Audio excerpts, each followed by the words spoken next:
بارك الله فيك. ماشي. لا ده انت كده انت بتتكلمي جد؟ بتكلم جد. يعني انت مش محتاجاهم يا حاجه؟ لا هو اولى بهم، هو راجل كبير.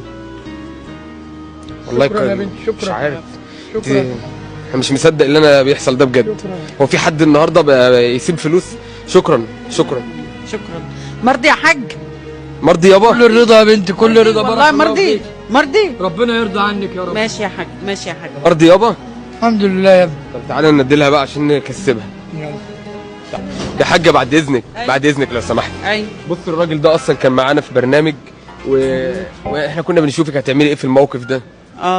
يعني انت الراجل ده مش محتاج اصلا ال1000 جنيه دول فعلا من نصيبك انت. والله. والله. والله بجد. والله العظيم.